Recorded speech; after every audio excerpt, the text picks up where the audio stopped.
Agora a gente volta a falar de saúde aqui no Edição Manhã. Hoje, 3 de junho, é o dia da conscientização contra a obesidade mórbida infantil. E segundo dados divulgados por entidades especializadas no assunto, atualmente, olha só, percebam o número, gente, cerca de 158 milhões de crianças e adolescentes entre 5 e 19 anos convivem com excesso de peso. E esse número deve aumentar ainda mais, viu, para 254 milhões em 2030, isso em todo o mundo. Sobre esse assunto, a gente vai conversar ao vivo com a doutora Mila Cunha, que é endocrinologista infantil, para nos esclarecer esses dados. São alarmantes, são preocupantes. Doutora, muito obrigada pela sua presença aqui no Edição Manhã. Um bom dia.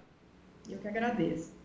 Doutora, a gente trouxe esses números, né, que despertam até essa preocupação. Certamente você tem outros dados, mas o que eu queria começar conversando com você é sobre a pandemia. Você acredita que a pandemia tenha sido um fator agravante nessa questão da obesidade infantil, especialmente? Com certeza, com certeza. As crianças ficaram mais sedentárias, né? Ficaram mais presas em casa por conta dos lockdowns e tudo. E esse estresse também fez com que as crianças comessem mais, né? Então, ficar trancado em casa foi um problema, e junto com isso, a gente precisa de um alento, né? E trancados, a gente vai o quê? As comidas gostosas. As comidas gostosas são calóricas. E as crianças ganharam muito peso. Então, realmente, é um problema muito grave que está acontecendo com as nossas crianças. Doutora, a procura pelo seu serviço, pelo seu diagnóstico, a procura no seu consultório também aumentou? Você percebeu esse aumento por conta mesmo dessa preocupação dos pais? Com certeza, com certeza. Não só eu, mas todos os colegas que trabalham na mesma especialidade que eu, né? Nós tivemos um congresso há pouco tempo aqui em Campinas de endocrinologia infantil e foi um comentário entre todos nós, né? O aumento da obesidade e também uma consequência disso, um aumento da puberdade precoce nessas crianças.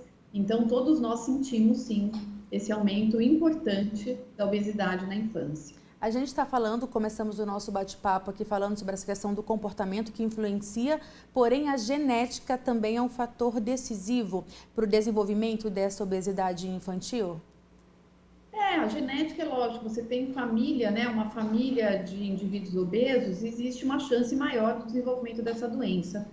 Mas o principal é o ambiente, tá? Se essa criança tiver a genética para obesidade, mas tiver um ambiente saudável, né, um ambiente não obesogênico, ou seja, com alimentos frescos, sem alimentos ultraprocessados e com bastante atividade física, consegue controlar isso e essa obesidade que ela não se desenvolva. É possível o controle. Ou seja, essa rotina mais saudável que vem mesmo como exemplo dos pais ou as pessoas, esses adultos em que as crianças estão inseridas ali nesse dia a dia, é fundamental. Quando a gente fala da rotina saudável, seria essa alimentação, uma atividade mesmo física. O que a senhora orienta para essas crianças? De fato, estarem matriculadas em alguma coisa, em alguma atividade, ou o simples fato de correr, de brincar, como a gente fazia mais normalmente antigamente? O que a gente pode fazer para realmente evitar esse problema, o quanto a gente puder? Eu acho que são duas coisas, né? A primeira é ter uma casa com uma alimentação saudável. O que significa isso? Alimento fresco, tá? Comida sem ser comida ultraprocessada, que a gente fala, né? Os salgadinhos, as imagens que vocês estão vendo aí, né? As bolachas recheadas, esses alimentos que vêm prontos, que é só a gente abrir um pacotinho que a gente já come.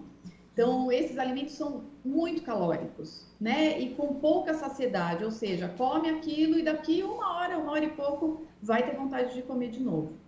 Mas o ponto que eu acho essencial também é isso que você acabou de falar, que criança tem que brincar, né? Criança não é só com horário definido e aquela coisa da competitividade que às vezes tem nas aulas em que a gente coloca as crianças, né? A criança tem que brincar, gente. Então, é brincadeira, se possível, brincadeira ao ar livre, né? Ela brincar com o cachorro, brincar com outro amigo, jogar bola, brincar de pega-pega, esconde-esconde. Essas coisas simples, não precisa nem gastar dinheiro para isso, precisa só de tempo e ter alguém que proporcione isso para elas. E E a gente tem que ter essa intenção, né? Como não tá hoje em dia, a gente não tem mais esse hábito, né? As crianças estão muito ligadas ao videogame, ao celular, isso é uma fonte de muito prazer para elas.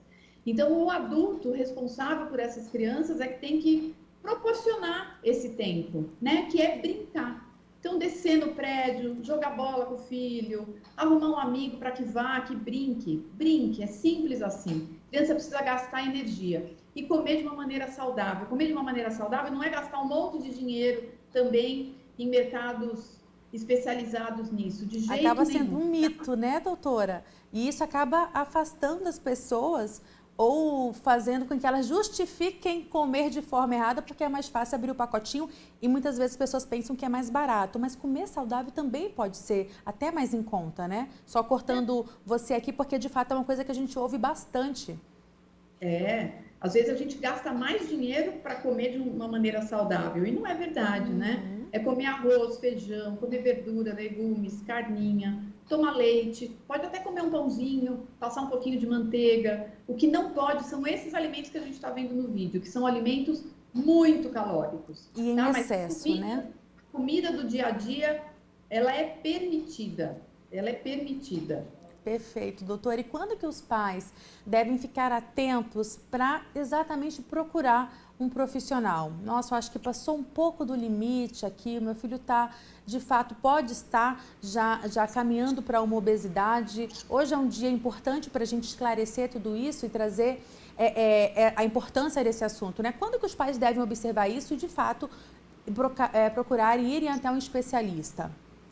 Na verdade, o pediatra que cuida da criança, toda criança deve ter um pediatra, né? Essa criança, a gente verifica a estatura, verifica o peso, calcula o índice de massa corpórea e coloca numa curva, num gráfico desse índice de massa corpórea. Então, o pediatra é o médico especializado para verificar se a criança está acima do peso ou não. E um dado importante, a criança engana a gente. É difícil a gente perceber que a criança está acima do peso. A gente acha que está bonito, que está fofinho e tudo. Mas eu acho que um dado importante para o olhar dos pais é a criança não pode ter barriguinha, tá? A criança tem que ser sequinha. Então, esse é um dado. Se tem barriguinha, conversa com o pediatra, conversa com ele, nada de radicalismo, né? Não pode nunca deixar a criança estressada por conta disso. A família muda e a criança vai atrás dessa mudança da família. Com criança tem que ser muito delicado, com muito amor, com muito carinho e fazendo mudanças pela família, não só direcionada àquela criança.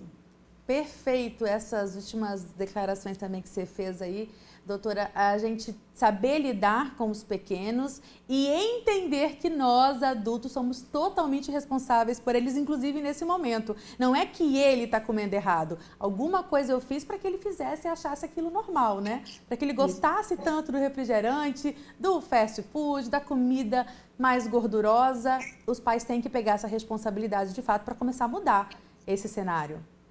Com certeza, eu sempre brinco assim, a culpa é dos pais, né? Dos pais ou dos responsáveis por essa criança. A criança é uma vítima desse ambiente que ele está vivendo. E tem que se preocupar sim, não pode deixar para cuidar só depois, né? Essa ideia de que depois ele cresce e ele vai perder peso é uma ideia errada, tá? Quanto mais tempo a criança ficar com o aumento do peso, mais difícil é a gente conseguir reverter esse quadro. Perfeito, doutora, muito obrigada, viu, pelas suas informações e também a orientação da gente observar essa questão da barriguinha nas crianças, que não é normal. Tem, por mais que ela seja fofinha, tem que observar isso. Achei bastante interessante, muito didático aí, muito didática todas as informações que você trouxe para o nosso público. Muito obrigada. Eu que agradeço. Obrigada pelo convite. Nós conversamos então com a doutora Mila Cunha, ela que é endocrinologista infantil, sobre esse dia 3 de junho, que é um dia que debate a questão da obesidade infantil, que só cresce, não só no Brasil, mas em todo o mundo. Ela trouxe aí orientações e informações para que a gente possa realmente observar se está tudo ok com os nossos filhos e com os nossos adolescentes, né? Focamos aí bastante na questão das crianças, mas os adolescentes também entram nessas estatísticas e a gente precisa observar isso, porque como ela bem disse, quanto mais a gente demora para alinhar essa questão do peso, da dieta, mais difícil fica. Mais uma vez, muito obrigada, doutora Mila, pelas suas informações.